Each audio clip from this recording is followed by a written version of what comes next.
সফল ব্যবসায়ী হতে পেরেছি কিনা আমি এখনো বলতে পারবো না, তবে আমি একেবারে যে সফল ব্যবসায়ী আমি তা বলবো না, বাট আমি সফল সংগঠক। এই সেক্টরে বিকেএমই বা বিজিএমই বা বাংলাদেশের পোশাক শিল্প বলেন বা টেক্সটাইল সেক্টরে বলেন, আমি একজন সফল সংগঠক, এটা আমি বলতে পারি। আর সফল ব্যবসায়ী হতে হলে তার মধ্যে অনেক কিছু আছে। কারো সফলতার বা বিভিন্ন জনের কাছে সফলতার মাপকাঠি বা রূপরেখাটা বিভিন্ন রকম। কেউ বৈধভাবে ন্যায়সঙ্গত পথে সঠিক পথে ব্যবসা করে সফল হয় এবং সমাজে তারা, আমি মনে করি তারা দৃষ্টান্ত স্থাপন করে এবং তাদেরকে অনুসরণ করার মতো তারা কিছু কাজ করে যায়। কিন্তু আজকে বর্তমান সমাজে আমরা যেটা দেখি, অধিকাংশ ক্ষেত্রেই নানাভাবে অন্যায়ভাবে অবৈধভাবে অবৈধ পন্থা অবলম্বন করে ব্যাংকের টাকা মেরে লুট করে বা অন্যের হক নষ্ট করে অনেকে ব্যবসায়ী প্রতিষ্ঠিত বা সফল ব্যবসায়ী হবার চেষ্টা করে, but in the long run তারা, আমরা মনে করি যে তারা সফল না। একটা না একটা সময় গিয়ে তারা তাদের ধ্বংস মানে অবশ্যম্ভাবী। কিন্তু যারা সফল ব্যবসায়ী, যারা বৈধভাবে সঠিকভাবে অন্যের কোনো হক নষ্ট করে না, দেশের কোনো হক নষ্ট করে না, বৈধভাবে আইনসঙ্গতভাবে যারা ব্যবসা করে, ওই ধীরে ধীরে যারা প্রতিষ্ঠিত হয় ধীরে ধীরে, তারাই কিন্তু আলটিমেটলি সফল ব্যবসায়ী এবং তারা প্রতিষ্ঠিত হয় এবং তারা তারা সমাজে অনুকরণীয়। তারা হঠাৎ করে কোনো কোনো যেন তেনভাবে বিভিন্নভাবে অবৈধ পন্থায় প্রতিষ্ঠিত হওয়ার চেষ্টা করে, তারা কিন্তু সমাজে প্রতিষ্ঠিত না। তারা সমাজের দৃষ্টিতে, মানুষের দৃষ্টিতে তারা অন্যায়কারী, তারা দেশের জন্য ক্ষতিকারক ব্যক্তি। তারা আসার পিছনে প্রথমত যদি বলি ব্যবসায়িক দিক থেকে, আমার বড় ভাই এবং এনআর গ্রুপের এমডি মোখলেসুর রহমান, আমার বড় ভাই মাওলানা মোহাম্মদ সালেম, তিনি মারা গেছেন 2023 সালের জানুয়ারির 23 তারিখ মারা গিয়েছেন। তিনি ছিলেন আমার জন্য একজন আদর্শ এবং ওনাকে যেভাবে দেখেছি যে জীবনে কখনো মানে ব্যবসায় কোনো নয় ছয় ওনাকে করতে দেখিনি এবং একেবারে সার্বক্ষণিক উনি নিট অ্যান্ড ক্লিন, কথাবার্তা নিট অ্যান্ড ক্লিন, পরিষ্কার পরিচ্ছন্ন, কাজে কর্মে পরিষ্কার পরিচ্ছন্ন, ব্যবসায় সব কিছু পরিষ্কার পরিচ্ছন্ন।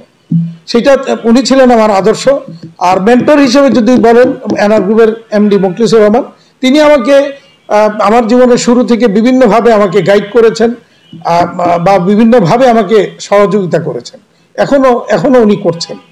ব্যবসায়ী হিসেবে তাকে ব্যবসায়ীকে অবশ্যই সফল হতে হলে তার গুণাবলীর মধ্যে অন্যতম যেটা প্রথম হচ্ছে যে সততা এবং সিনসিয়ারিটি। এই দুইটা হচ্ছে প্রথম। এরপরে আপনাকে থাকতে হবে মানে সততা এবং সিনসিয়ারিটি, মানে দুইটা থাকলে আপনার অটোমেটিক্যালি ওই ব্যবসার প্রতি আপনার ডিভোশনটা বা ওইটার প্রতি আপনার মনোযোগ, ওইটার মধ্যে ঢুকে যাওয়া, এটার একেবারে ভিতরে ঢুকে এটার জিনিসগুলি সব নিজের আয়ত্তে নেওয়া, এগুলি যে করতে পারে এবং মানে সারাক্ষণ ওই যে আমরা একটা 3 কোশ্চেন্স একটা প্রবন্ধ পড়েছিলাম ইন্টারমিডিয়েটে, মানে which is the important work, which is the important time and who is the important person. তো সেখানে হারমিট রাজাকে বলেছিল যে ওই সময় যে কাজ, যখন তুমি যে কাজটা নিয়ে মানে শুরু করবা, ওইটা হচ্ছে ইম্পর্টেন্ট ওয়ার্ক, আর ওই সময়টা হচ্ছে ইম্পর্টেন্ট ওয়ার্ক ও ইম্পর্টেন্ট টাইম, এবং তুমি নিজে ইম্পর্টেন্ট ব্যক্তি। এই তিনটা যে মেনটেন করে, অর্থাৎ ওই কাজটার মধ্যে তাকে ঢুকে যেতে হবে, একদম গভীরে ঢুকতে হবে, এটার বুঝতে হবে। বুঝলে পরে তখন ওই ব্যবসা হোক, চাকরি হোক, ব্যক্তি জীবন হোক, যে কোনো জায়গায় তার সফলতা কেউ ঠেকিয়ে রাখতে পারে নাই কখনো। সততা থাকতে হবে, সিনসিয়ারিটি থাকতে হবে, তাইলে কেউ কখনোই কেউ ঠেকে নাই, কেউ মানে ঠেকে রাখতে পারে নাই তাকে। নতুন ব্যবসায়ীদের প্রতি আপনার পরামর্শ একটাই যে নতুন ব্যবসা শুরু যারা করবে তাদের ওই সততা এবং সিনসিয়ারিটি, এই দুটাকে মেনটেন করতে হবে এবং যেই ব্যবসাটা করবে, যেই কাজটা করবে, সেই কাজে তাকে ডুবে যেতে হবে। সেই জায়গাটাকে মানে একেবারে গভীরে গিয়ে তাকে এটাকে শিখতে হবে, বুঝতে হবে এবং সেই অনুযায়ী তার এবং দেশের সরকারের নিয়ম কানুন মেনে সেই জায়গাটাকে কাজ করতে হবে। অন্যের ক্ষতি করার কখনো চেষ্টা করা যাবে না, অন্যের ক্ষতি করার কখনো মাথায় চিন্তাও করা যাবে না। অন্যকে মেরে, অন্যের হক মেরে, অন্যকে দাবায় রেখে নিজে বড় হবে, এটা যারা করে এরা সাময়িক হয়তো সফল হয়, কিন্তু লং রানে গিয়ে তারা সফলতা তার থাকে না। আমি যেটা মনে করি আমার প্রাপ্তি হচ্ছে, আমি যখন মানুষের বিভিন্ন আমার সেক্টরের আমার যারা মেম্বার, বিকেএমই মেম্বার বা ব্যবসায়ী, তারা বিভিন্ন সময় যে বিভিন্ন সমস্যা ফেস করে, কাস্টমসে ফেস করে, প্রশাসনে ফেস করে, এনবিআর ব্যাংকে নানাভাবে নানা জায়গায় তারা সমস্যা ফেস করে, স্থানীয়ভাবে বিভিন্নভাবে ফেস করে, তাদের পাশে গিয়ে যখন আমি দাঁড়াই এবং তারা যখন একটা ওই জায়গায় একটা মানে প্রাপ্তি ঘটে তাদের, তারা যখন ওই বিপদ থেকে উদ্ধার হয়, ওই সমস্যা থেকে যখন উত্তরণ ঘটে তাদের, তখন তাদের যে মানে ভিতরের যে অনুভূতি, সেটাই হচ্ছে আমার সবচেয়ে বড় প্রাপ্তি। আমার যদি বলেন অপ্রাপ্তি, যেটা আমি মনে করি যে আমার নিজের ব্যক্তিগত ব্যবসায় আমি খুব একটা সফল হতে পারি নাই এই মানুষের কাজ, দেশের জন্য কাজ এবং এই বিকেএমই বা সংগঠন বা সেক্টরের জন্য কাজ করতে গিয়ে, এইটা আমার একটা, আমি মনে করি যে আমার একটা অপ্রাপ্তি। কতটুকু ভূমিকা রাখতে পারছে বলে আপনি মনে করেন? আমি মনে করি যে বিকেএমই সংগঠন হিসেবে তার সদস্যদের জন্য মানে সবসময় তো শতভাগ তো আর সম্ভব না, তারপরেও সর্বোচ্চটুকু বিকেএমই দিয়ে যাচ্ছে মেম্বারদের জন্য, এবং আমি নিজে সেটার জন্য দিনে রাতে সার্বক্ষণিক আমি এটা নিয়ে কাজ করছি। মানুষের, আমার মেম্বারদের নানা রকমের সমস্যা, তাদের বিভিন্ন রকমের সুবিধা অসুবিধাগুলি নিয়ে কাজ করছি এবং সেগুলি আমি সমাধানের চেষ্টা করছি। তাদের সবচেয়ে বড় কথা হচ্ছে তাদের প্রত্যেকের যে কোনো আমার মেম্বারের বিপদে আপদে তাদের সমস্যায় বিকেএমই তাদের পাশে গিয়ে দাঁড়াচ্ছে আমার নেতৃত্বে, এটা আমার জন্য আরেকটা বড় প্রাপ্তি। আমি যেটা মনে করি বর্তমান শিক্ষা ব্যবস্থার মধ্যে অনেক কিছু দুর্বলতা বা গলদ রয়েছে। আমি ফিলোসফি স্কুলের আমি দীর্ঘদিন যাবত আছি, এটার আমি চেয়ারম্যান। পাশাপাশি আমি নারায়ণগঞ্জ কলেজ, যেখানে 10,500 ছাত্রছাত্রী রয়েছে, এরকম একটা এত বড় এত সুন্দর একটা কলেজের আমি দীর্ঘদিন যাবত সভাপতির দায়িত্ব, গভর্নিং বোর্ডের সভাপতির দায়িত্ব পালন করেছি, এবং সেখানেও আমি চেষ্টা করেছি যে সততার সাথে সেই জায়গাটাতে কাজ করতে, এবং শিক্ষক বা ছাত্রদেরকে যেটা আমি সবসময় উদ্বুদ্ধ করেছি ওই সততাটা মেনটেন করার জন্য, দেশাত্মবোধটাকে তাদের মধ্যে জাগিয়ে তোলার জন্য, তাদের মধ্যে যে নৈতিকতাটা প্রতিষ্ঠিত করার জন্য, এটা আমি চেষ্টা করেছি সেখানে। এবং আমি মনে করি যে এইটা আজকে সমাজে এটা সবচেয়ে বড় দুর্বলতা, নৈতিকতার অভাব। আজকে যে তরুণরা উচ্ছৃঙ্খল হচ্ছে, অনৈতিকতার সাথে সম্পৃক্ত হচ্ছে, এটার জন্য সমাজের ব্যক্তিরাও দায়ী। তারা যদি সবাই যদি এটা ওই তরুণদেরকে যদি বুঝাইতো বা এগিয়ে আসতো, তাদের পাশে দাঁড়িয়ে তাদেরকে শিক্ষা দেওয়ার ব্যবস্থা করত, বা এই তরুণদের যে উচ্ছৃঙ্খলতা বা অসামাজিক কার্যকলাপ, মাদকের বিস্তার, এগুলির বিরুদ্ধে যদি সবার দায়িত্ব মনে করে যদি সবাই রুখে দাঁড়াইতো, তাহলে আজকে সমাজে এগুলি হতো না। বর্তমানে আমার জীবনে আমার প্রায় 37-38 বছর আমি এই সেক্টরে, আমার এই 38 বছরের জীবনে সবচেয়ে কঠিন সময় পার করছে গত 2 বছর যাবত, এবং এখনো যাচ্ছে। এটা হচ্ছে সবচেয়ে কঠিন সময় যাচ্ছে গার্মেন্টস সেক্টরের জন্য যাচ্ছে। বাট আবার গার্মেন্টস সেক্টরের জন্য সামনের দিনগুলিতে বিশাল একটা সুযোগ আবার আছে আমাদের, যদি আমরা সেই সুযোগটা কাজে লাগাতে পারি। একটা অফুরন্ত সুযোগ, আমরা অবারিত সুযোগ আমরা দেখতে পাচ্ছি। ওই যে সুরঙ্গের শেষ মাথায় আলোর রেখা দেখা যাচ্ছে, আমরা সেটা যদি আমরা নিতে পারি, তাহলে সামনের দিনগুলিতে গার্মেন্টস সেক্টর আরো অনেক ভালো করবে।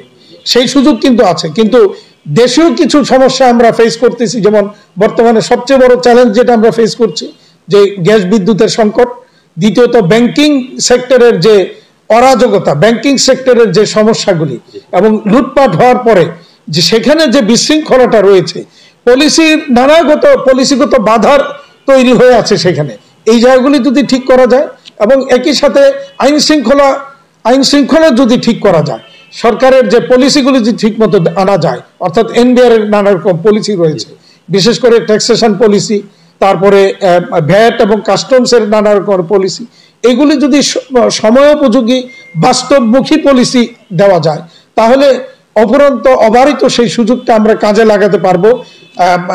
আপনার ট্রাম্প প্রশাসন আসার পরে চায়নার সাথে যে বাণিজ্য যুদ্ধ, এইটা আমাদের জন্য একটা বড় সুযোগ নিয়ে আসছে। শুধু আন্দোলন না, আমি বলবো যে সরকারের গত শেষ 2 বছরের রং পলিসির কারণে এবং একই সাথে আইন শৃঙ্খলা অবনতির কারণে, অর্থাৎ শ্রমিকদের অসন্তোষের কারণে, ব্যাংকিং নানা রকমের অসহযোগিতার কারণে ব্যাংকিং সেক্টরের এবং সেখানে ইন্টারেস্ট রেট বেড়ে যাওয়ার কারণে যে বর্তমানে এই সেক্টরটা নানাভাবে ক্ষতিগ্রস্ত হচ্ছে। অনেক ফ্যাক্টরি বন্ধ হয়ে যাচ্ছে, কোনো উপায় নাই তাদের, সেখানে তারা বন্ধ করে দিতে বাধ্য হচ্ছে। সময়োপযোগী যে পদক্ষেপগুলি নেওয়া উচিত সেগুলি আমি বিস্তারিত বিভিন্ন সময় আলোচনা করেছি বা করছি, যে আমি যে 4-5টা সমস্যার কথা বললাম, এগুলি যদি তড়িৎ গতিতে এবং একেবারে বাস্তবতার নিরিখে সময়োপযোগী সিদ্ধান্ত সরকার নিতে পারে, তাহলে এই জায়গাগুলি অনেক উত্তরোত্তর সমৃদ্ধি আসবে। এবং একই সাথে সরকারকে এটা বুঝতে হবে, যেটা আমরা এখন অভাব অনুভব করছি, যে সরকার স্টেক হোল্ডারদের সাথে বা আমরা যারা বিজনেস সেক্টরে আমরা নেতৃত্ব দিচ্ছি, আমাদের সাথে প্রতিনিয়ত যদি সরকার না বসে, আমাদের সমস্যাগুলি না শোনে, তাহলে এই সমস্যাগুলি যে সমাধান হবে না এবং সেই ক্ষেত্রে এই সেক্টরটা বা বাংলাদেশের অর্থনীতিটা এগিয়ে যাবার পথটা রুদ্ধ হয়ে যাবে। টাকা পাচার করেছে বা করছে, তাদের বিরুদ্ধে দৃষ্টান্তমূলক কঠোর শাস্তির ব্যবস্থা করার জন্য আমরা অনুরোধ করব সরকারকে, যাতে ভবিষ্যতে কেউ আর এরকম করতে সাহস না করে বা এই ধরনের কোনো অপকর্ম করার জন্য সুযোগ যাতে না পায়। যারা জড়িত আছে প্রত্যেকেরকে দৃষ্টান্তমূলক শাস্তির আওতায় আনা উচিত বলে আমরা মনে করছি। শিশুশ্রম পোশাক শিল্পে এখন নাই, এটা আমরা অনেক আগেই আমরা এটা থেকে মুক্ত হয়েছি এবং এই ব্যাপারে বিজিএমই আপনারা জানেন যে 1995 সালে বিকিমির জন্ম। তার আগে থেকে কিন্তু শিশুশ্রম নিরসনের জন্য মোস্তফা গোলাম কুদ্দুস সাহেবের নেতৃত্বে বিজিএমইর তৎকালীন নেতৃবৃন্দ কাজ করেছে এবং আমরা সার্বক্ষণিক এই কাজটা আমরা এখনো করে যাচ্ছি। কোথাও কোনো শিশুশ্রম নাই, এইটা আমাদের জন্য আমরা গর্বের সাথে বলতে পারি।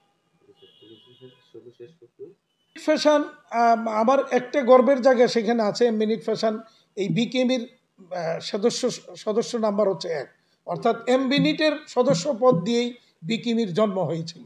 এটা আমার একটা গর্বের জায়গা এবং দীর্ঘদিন যাবৎ সেই 1995-96 সাল থেকে এখনো পর্যন্ত বিকেএমির সাথে আমি একেবারে বিকেএমির রন্ধ্রে রন্ধ্রে এর রক্তের সাথে মিশে আছি আমি।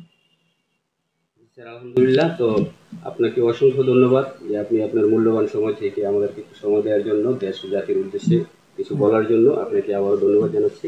ভালো থাকবেন স্যার। ধন্যবাদ। ঠিক আছে।